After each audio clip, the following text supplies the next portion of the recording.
Hello friends, welcome to Equipment Technologies. Today we are going to discuss about attribute routing in MVC. Let's start and let me tell you one more thing. If you are very new to this routing concept, then I will strongly recommend you to watch my last two previous video on routing and conventional routing so that you can become familiar with all these keywords which is I'm going to use in this video, right? So uh, let's start attribute routing. For using attribute routing in MVC application, we need to tell the application that we are going to use attribute routing, right? It is very simple and very easy to use attribute routing in any MVC application in comparison to the conventional routing, right? So let's go to the application and I'm continuing with the same example that we have used in the previous video for the conventional routing, right? So you can see here the same example that which we have discussed in the last video, right? So uh, while using attribute routing, we need to tell the application that we are going to use attribute route, right? Let me comment all these things because now we are not going to use conventional routing, right? So let me comment it first. So I have commented, yeah, right. And now we need to tell the application that we are going to use. That's it. We need to write only this one line, routes.map MVC attribute routes. By defining this one line, that application will come to know that we are going to use attribute routing instead of conventional routing, right? And one more thing, that while using conventional routing, we need to define all these parameters. We can see all these parameters in the route config file, right? But in the case of attribute routing, that we will deal with the controller and action level. We will not use we will not use all these parameters or attributes in the route config file. We will simply deal with the on the controller and the action level. That's it, right? So let's start. So already I have commented.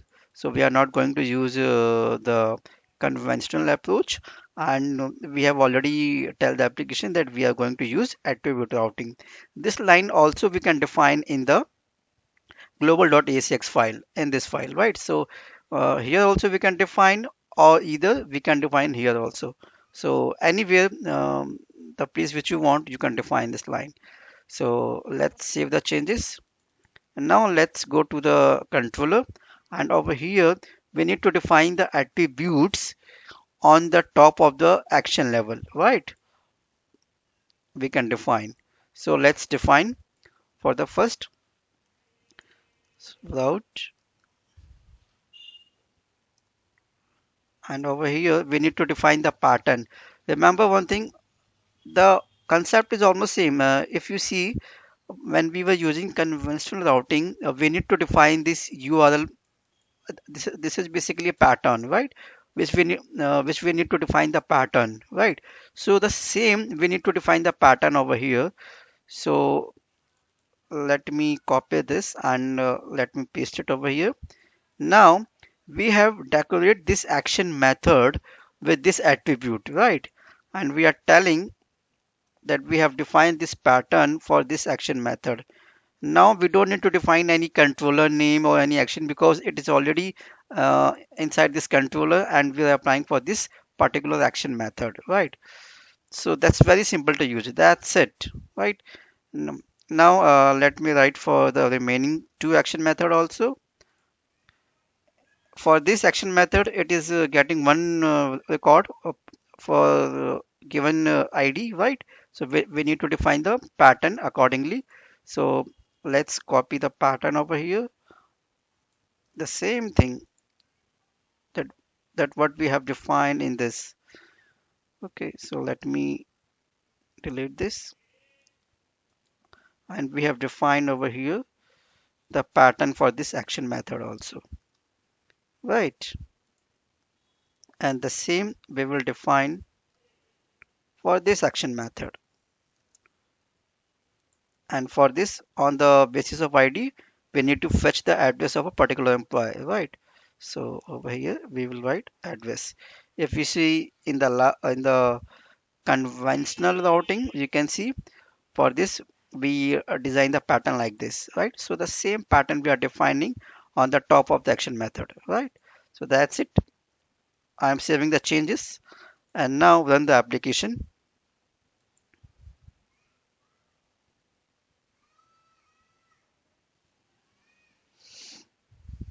The application is loading, so let's wait for a couple of seconds. And accordingly, we need to define the route in the URL.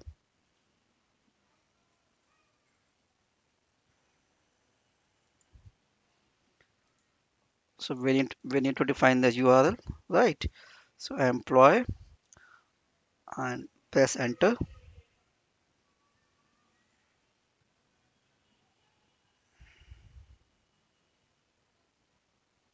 Yes, now we can see the output. It is calling the if we go into the code, it is calling this get all employee details and it is giving the output accordingly, and it is giving all the records of our employee, and that we are expecting on the browser. Same, right?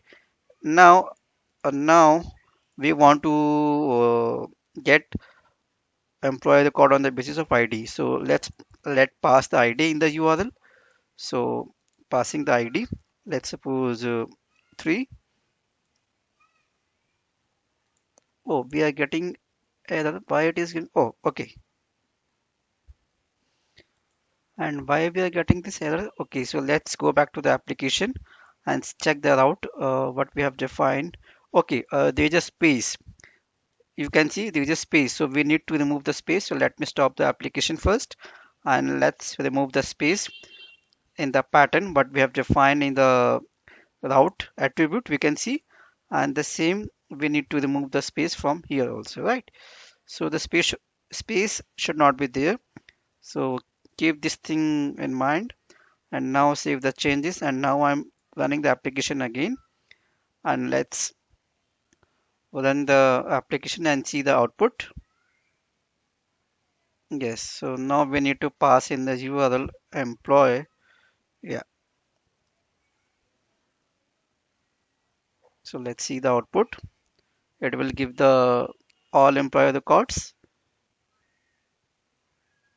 Yeah, we can see all the employee records, and now we need to pass ID parameter. So on the basis of ID, also we are getting the output, right? And now let's go to the code, and now we want to get the address of a particular employee on the basis of ID. So we need to pass address in the URL that we have already defined in the pattern, right? So let's go back to the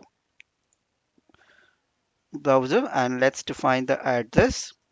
So it will give the address of this particular employee. We can see the output, right? So it is working fine. Right. So you can see how simple and how easy it is to use, right? We need to define only the attributes on the top of the action method, right? And accordingly we can get the desired output. And from where we are getting the data, we have already defined this private method, and we have already created a dummy data as we have discussed in the last video when we were working with the conventional routing, right? So let me stop the application. So this is how your attribute routing works, right? And now one more thing, we can see that on the top of the every action method, this employee, this word is common, right? So we can remove the common part from here and we can define it on the top of the controller, right? So the common part we can remove from here and we can define it at the top of the controller, and we can delete this from every action method. So let's do it. So let's copy it, and for defining the prefix, basically we say this prefix, we need to write route prefix, right?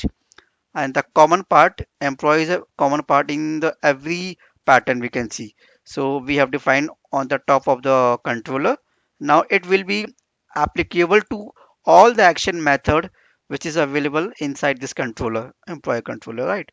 So remove this common part, remove this common part, and now remove this common part, right?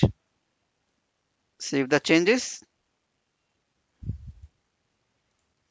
We need to remove this slash also. Yeah. Now the common part is removed in all the action method, right? Now let's save the changes and now run the application. Now let's see whether it's working fine or not. So let's pass again. First of all, employee. It will display the all the records of all the employees. We can see. Yeah, we can see on the screen. Yes, it is working fine. Now let pass any ID. It will give the record on the basis of ID. Yes. And now we need to fetch the address of this employee. We need to pass address in the URL. Yes, we are getting the desired output, right? So our attribute routing is working fine when we have defined this route prefix on the top of the controller. So this is how we can define your attribute routing and all the common part, right? So let me stop the application and let me tell you one more thing. Now let me define one more action method, right? So what I have done, I have simply created one public method which is expecting string ID parameter, right? And it is returning the same ID parameter. But this action method is decorated with this pattern, right? And if you see for this action method and for this action method, your pattern is same, right? So the route is same for two different action method. So will it work? If you remember when we discussed with conventional routing, we have already discussed that a same route cannot be defined for two different action methods, right? So, and we are doing the same thing. We are defining the same route. We can see the same route for these two different action methods. Will it work? Let's see into the picture. Save the changes and run the application. Ideally, it will not work, and it will not work. So let's wait and let pass ID, right? Pressing the enter. This time application will throw error because application got confused which action method it has to call. We can see it is saying the current request is ambiguous between the following action method, right? So application got confused which action method it has to call, whether this action method get employee or this one get string data, because your route is same for these two action method and this is not possible. So that's why application got confused which action it has to call. So that's why we need to define unique pattern for these two different action method, right? So let me stop the application. So that's why it is throwing a error, right? So let me stop the application first, and we need to tell the application, we need to define the pattern, right?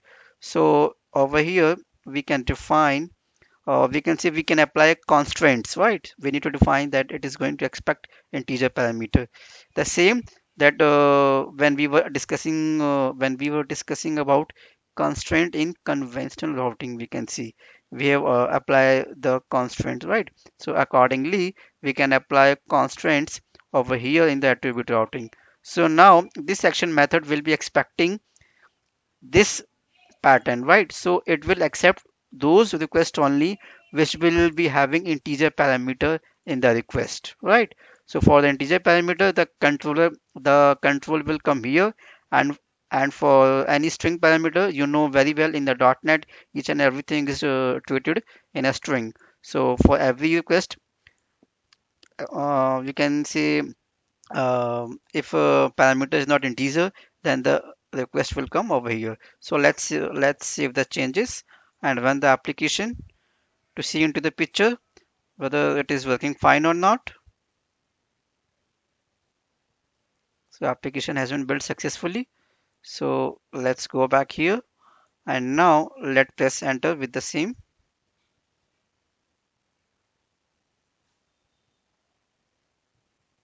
Yeah, we can see our debugger is coming to this integer one, right? And in the ID it is giving 5. So it will give the output accordingly. So the output will be displayed on the screen. Let's wait. Yeah, we can see output we are getting. And now let's suppose we are passing any string, right? And now pressing the enter, it will go to the this action method, which is which is going to expect string parameter and will return the that particular ID. Yeah, we can see. So this is how basically it works. So by this concept, this is also proved that a same route cannot be defined for two different action method. A same route cannot be defined for two different action method, right? But vice versa is possible, right? That a single action method can have multiple routes defined, right? So let's suppose let me create one more action method to make you understand, right? And I have defined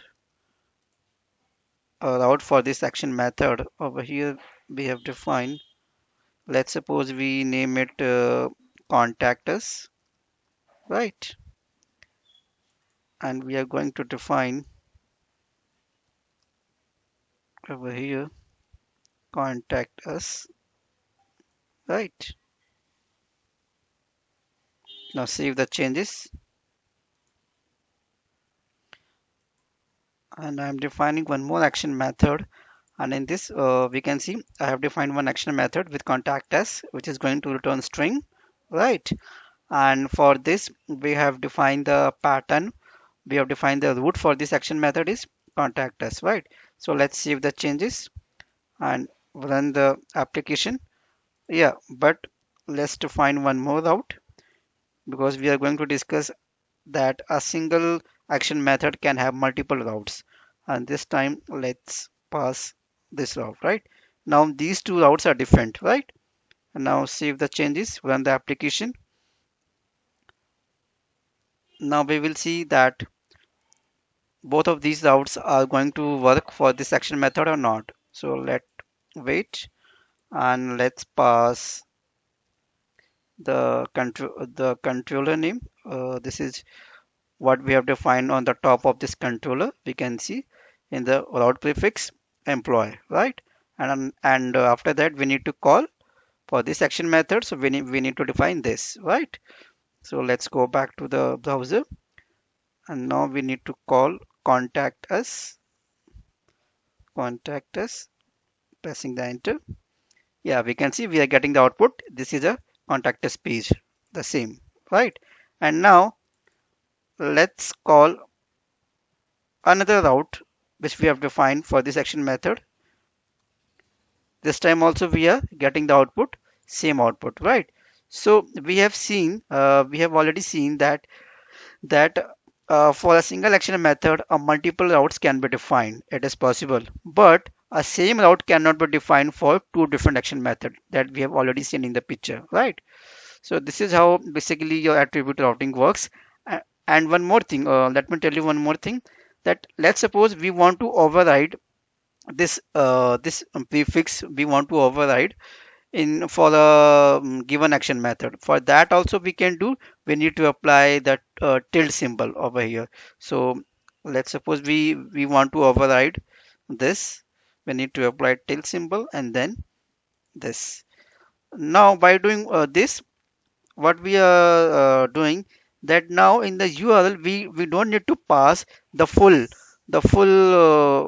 pattern, that we need to pass employee, then we need to pass the this pattern contact us. But now this time we are overriding this route prefix. This route prefix we are overriding for this given action method. So for calling this action method on the browser, we need to simply call contact us, and it will work it will work fine, it will work as expected, right? So let's see into the picture, saving the changes, because we have override this action method by this tilde symbol for that route prefix, right? So let's see into the picture. And now this time, instead of passing with the employee, we can simply call contact us, contact us page, right? We can see this is a contact us page, right? When I'm pressing enter over here, it is giving the output the same. This is a contact us page because we have override your route prefix for this given action method, right? So this is how your attribute routing works, and this is all about the attribute routing, right? So that is for the attribute routing. That's it for the attribute routing, and please like and subscribe my channel, fans, and so that you can get all the latest notification in the future, and please share with your friends, right? So that's it. Bye bye, take care.